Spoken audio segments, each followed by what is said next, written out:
My family thought I was a failure. My brother mocked me online, cut me off, and called me toxic. He didn't know I was the secret CEO of the empire holding his dream job. His betrayal gave me the perfect chance to strike, and my revenge shattered everything he valued. My name is Samantha Reyes, and if you ask my family, they'll tell you I am the reckless daughter who never finished school, never held a real job, and never learned how to live responsibly. That's the version of me they've always carried around in their heads. I let them believe it year after year because correcting them seemed pointless. They never wanted to hear the truth. Maybe I also wanted to see how they would treat me when they thought I had nothing to offer. I'm 32 now, sitting at the top floor of a glass tower in downtown Chicago. The office is wide and bright, with tall windows that frame the skyline. I am the CEO of North Point Consulting, a financial advisory firm I built from nothing but determination, late nights, and a risk most people thought was foolish. 4 years ago, I had just $70,000 in savings. That money came from tutoring math, bookkeeping, and freelance accounting jobs I scraped together after dropping out of college. Everyone told me it was a waste. My parents begged me to finish my degree, and my older brother, Daniel, never missed a chance to lecture me. "Sam," he would say, waving his hand like a teacher correcting a student, "you can't just wander through life with odd jobs. At some point, you have to grow up, get a proper career, and think about retirement. You're almost 30. Time isn't waiting for you." I used to nod and smile at his scolding, even when I was making more in a month than he did in half a year at the newspaper. Daniel was always the golden child.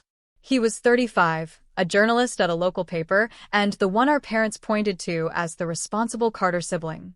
To them, Daniel was stability and I was chaos. What they didn't know was that while Daniel wrote articles and collected his modest salary, I poured everything into building North Point. I rented a cramped workspace, hired 2 interns, and started pulling clients by offering something larger firms had forgotten: personal attention. People liked that. They told their friends, who told their friends.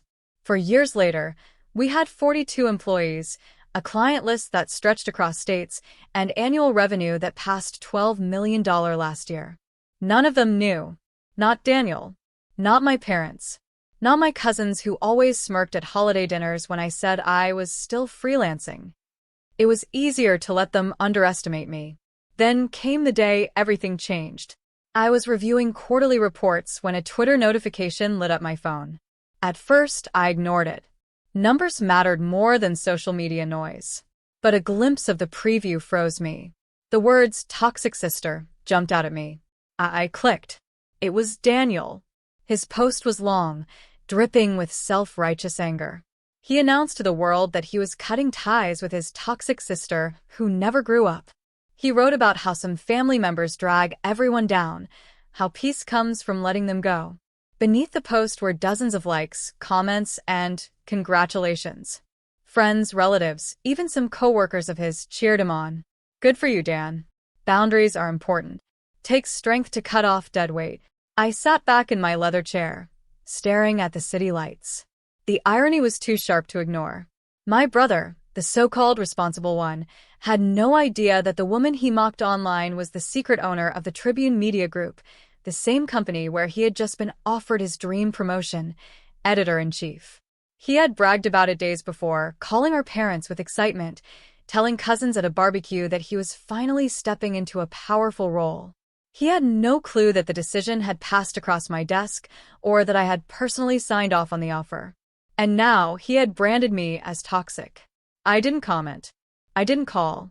I didn't argue. That would have been too easy for him. Instead, I pressed a button on my desk phone and told Melissa Green, my HR director, to come in. She walked in holding a folder. Melissa was sharp, loyal, and knew when not to ask too many questions. "Yes, Samantha?" "Melissa," I said evenly, "the editor-in-chief offer we sent yesterday. Rescind it." Her eyebrows rose. "Daniel Carter?" "Yes." His references were excellent. The hiring team loved him. "Is there a problem?" "There's a conflict of interest." "What kind of conflict?" "He's my brother." Her eyes widened. "Your brother? But your name?"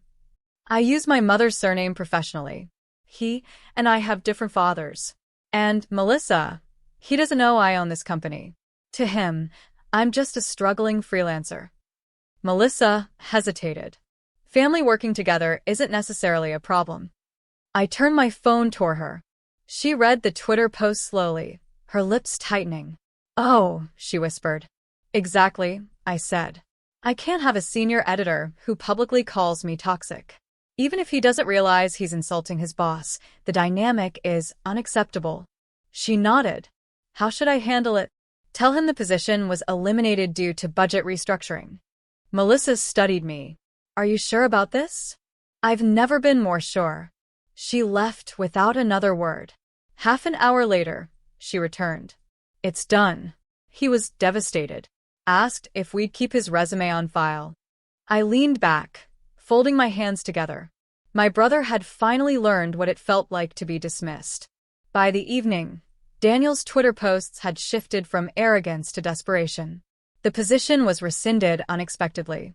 Trying to stay positive. Maybe the universe is testing me. His followers offered sympathy. Relatives piled on with comments blaming me. My cousin Michael even wrote, "This is why you were right to cut Samantha out. Toxic people bring bad luck." At 3 o'clock, my phone rang. It was my mother. "Samantha, I just saw Daniel's posts. He's really upset." I saw them too. He thinks maybe you somehow jinxed it. I laughed bitterly. He's blaming me for his job falling through? He's under stress. You know how Daniel gets when things don't go his way. Mom, did you see what he wrote about me this morning? I saw something about toxic family. I thought you two argued again. There was no argument. He just decided the family would be better without me. Sam, I'm sure he didn't mean it. How do you not mean something like that?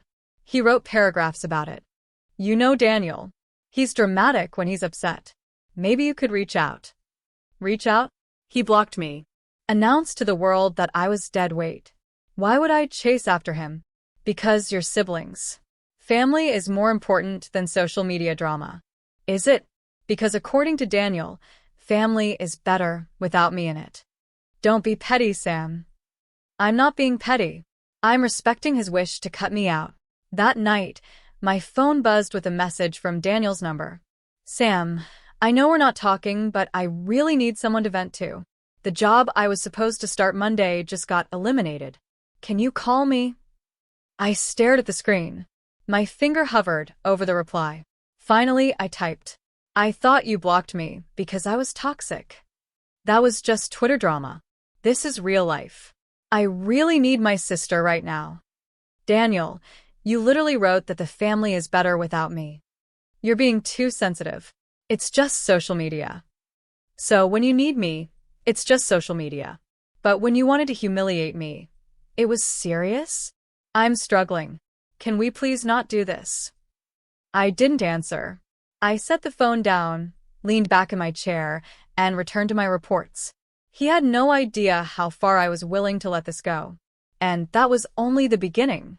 The days after I cut Daniel off were almost unreal. It was as if I was watching two different versions of my brother. Online, he was the victim, tragic, unlucky, blindsided by forces out of his control. But in my mind, I kept seeing the smug look he wore at family dinners when he'd scold me about growing up. That same man had called me toxic, had cheered his own courage in cutting me out of his life. Now he was begging the universe for sympathy. And the universe, for once, was silent. Daniel's posts grew darker. At first, he talked about setbacks, about doors closing. Then he confessed that he had turned down other offers because he believed the Tribune role was secure.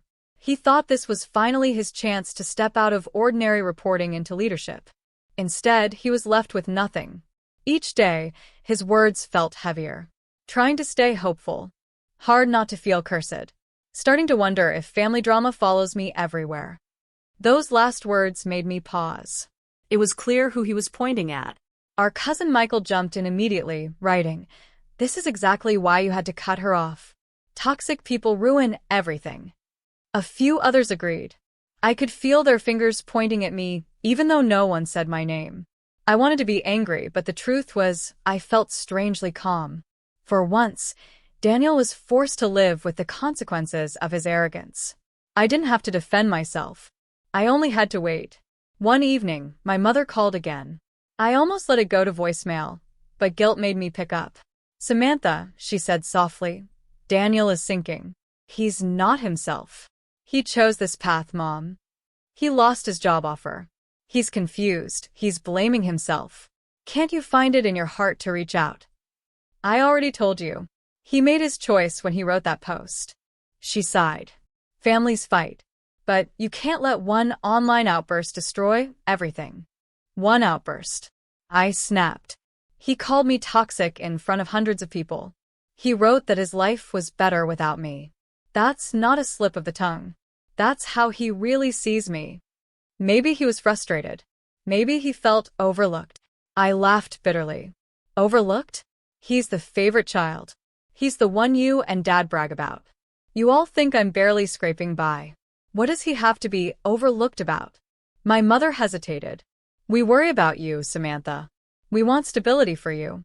You don't even know what I do for a living. You never asked. You just assumed I was failing." The silence stretched. Then she said, "Maybe if you'd been more open, we wouldn't have to assume." I almost told her then. Almost revealed everything. The company, the success, the power Daniel had just spit on without knowing. But I held back. They didn't deserve the truth yet. Not until they learned the cost of underestimating me. That night, my phone lit up again with Daniel's number. Against my better judgment, I read the message. "Sam, please. I don't know who else to turn to. I'm sorry about what I said earlier.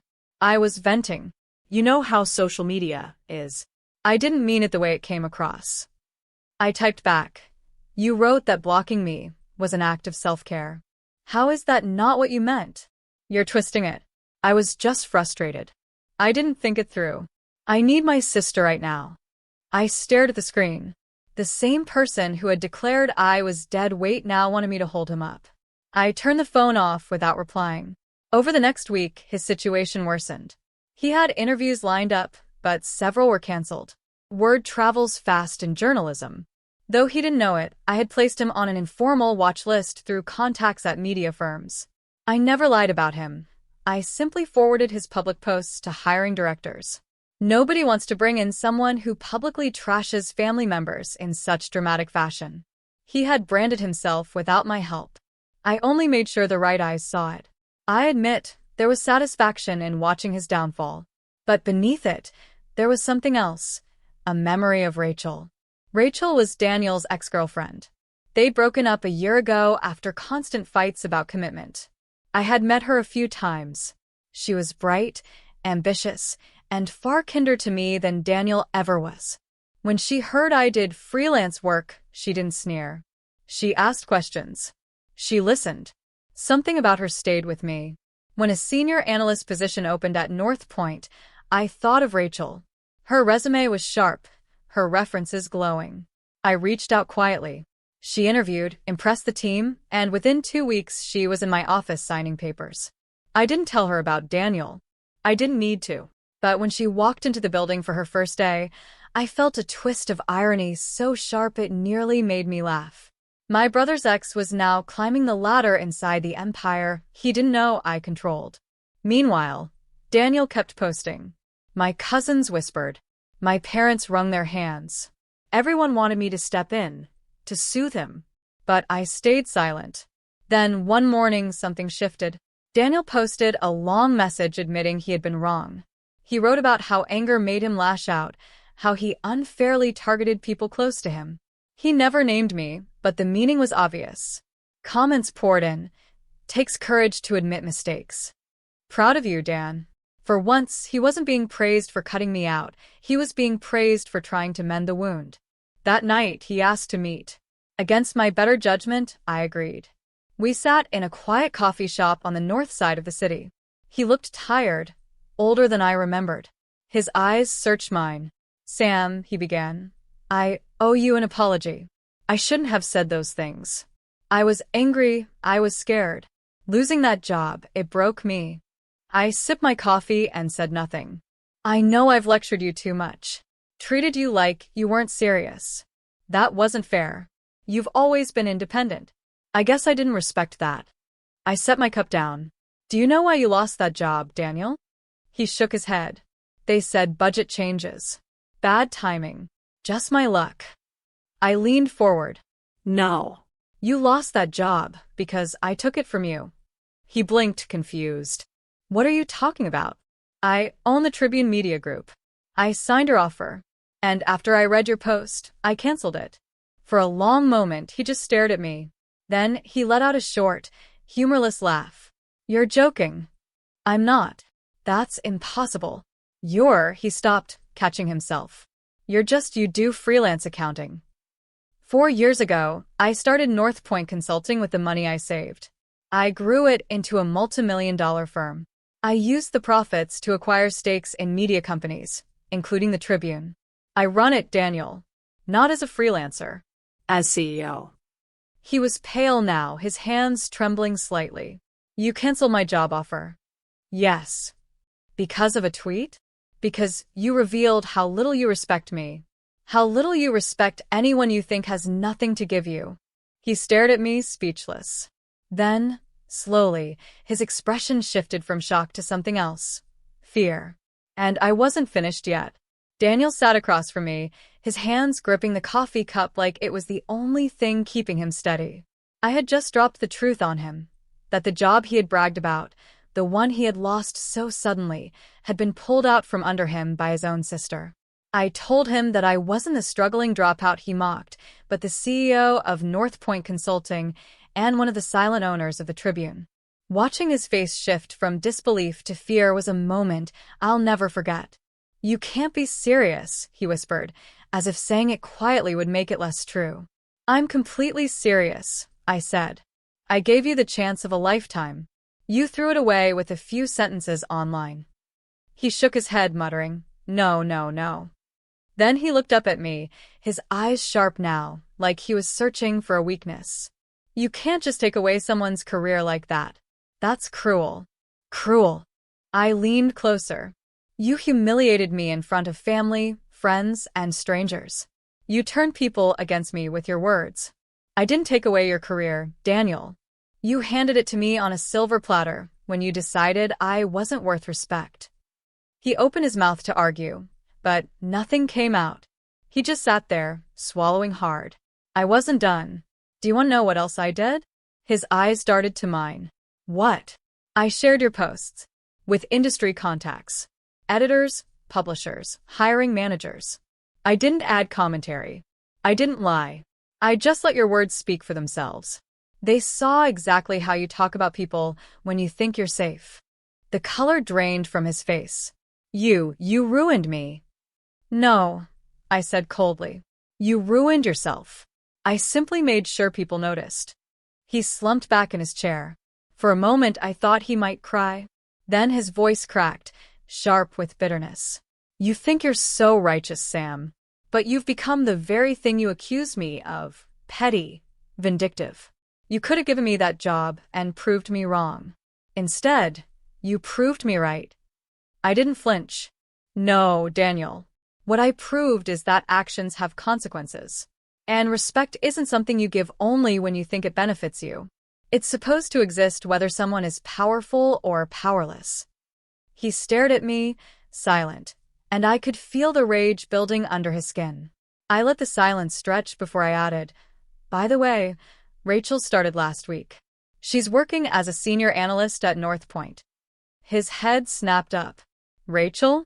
My Rachel? Your ex, I corrected. She earned her spot here. She's talented, driven, and she treats people with respect. The kind of qualities you never valued in me. The look on his face was almost painful to witness. It was as if I had struck him with a weapon. His voice came out strangled. You gave her the career I wanted. No, Daniel. She built her own career. I just gave her the chance you squandered. He pushed back his chair abruptly, standing up as if the air had become too heavy to breathe. You don't get it. You're destroying me. I made a mistake. Yes, but you're taking this too far. Wasn't it you who said family is better without me? I asked softly. Now you know what that feels like, being cut off, discarded, overlooked. You wrote your own lesson. He glared at me. You'll regret this, Sam. One day, you'll regret it. He stormed out of the coffee shop, leaving his cup half full on the table. I sat there for a long time, staring into the cold coffee, my heart pounding. Part of me wondered if I'd gone too far. Another part of me knew I hadn't gone far enough. The following days were strange. Daniel went quiet online, his dramatic posts replaced with silence. Relatives started reaching out to me privately. Cousin Michael messaged, asking if it was true that I had somehow sabotaged Daniel. I didn't answer. My mother called repeatedly, her voice desperate each time I let the phone ring. I knew she wanted to fix everything, to glue back together what Daniel had smashed. But I wasn't ready. Not yet. One evening, my phone buzzed again. It was Daniel. Against my instincts, I opened the message. Sam, I can't believe what you did. But I also can't stop thinking about it. You've built something incredible, and I was blind to it. I was jealous, angry. I lashed out because I thought you were wasting your life. But the truth is, I couldn't handle the idea that you might succeed without following the rules I followed. I'm sorry. I really am. I read it 3 times. Was it sincere? Or was it desperation talking? I couldn't tell. The next day, he posted a long apology online. This time, he named me directly. He admitted he had judged me unfairly, that he had spoken without knowing the truth, and that he regretted every word of it. He wrote about how easy it is to assume you're the better sibling and how dangerous it is to dismiss people without listening to their story. People responded with shock. Some applauded him for humility. Others whispered about what kind of secret life I might be living that made him backtrack so strongly. My family was confused, buzzing with questions I wasn't ready to answer. But Daniel wasn't finished. A few days later, he called and asked to meet again. Against my better judgment, I agreed. This time, we sat in my office at North Point. He walked in slowly, glancing around the sleek furniture, the busy assistants, the glass walls filled with charts and projections. His jaw tightened as reality set in. This wasn't some side hustle. This was a full empire, and it was mine. Impressive, he muttered, sitting across from me. I had no idea. That's the point, I said. You never ask. He rubbed his temples. Sam, I was wrong. I let my pride get in the way. But you've made your point. You've shown me who you are. Can't we just put this behind us? I studied him carefully. His words sounded right, but something in his eyes told a different story. They weren't soft with regret. They were sharp, calculating. You want forgiveness now, I said, because you realize I hold power. But tell me, Daniel, if I really was the dropout you always thought I was, would you be here begging for forgiveness? Or would you still be calling me toxic? He didn't answer right away. His silence told me everything. That was when I knew. The story wasn't over. Not by a long shot. When Daniel sat in my office, shifting uncomfortably in the leather chair, I knew the apology he offered wasn't enough. His silence after my question, whether he'd respect me if I really had been the struggling dropout he always thought I was, hung in the air like a truth neither of us could deny. He wanted forgiveness now because he had finally seen my power, not because he had truly changed. That realization cut through me sharper than his original betrayal.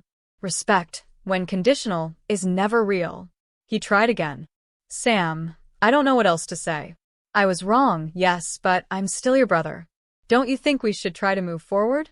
Family matters more than pride. I folded my hands on the desk and looked at him. Family matters, Daniel. But you only remember that when you need something.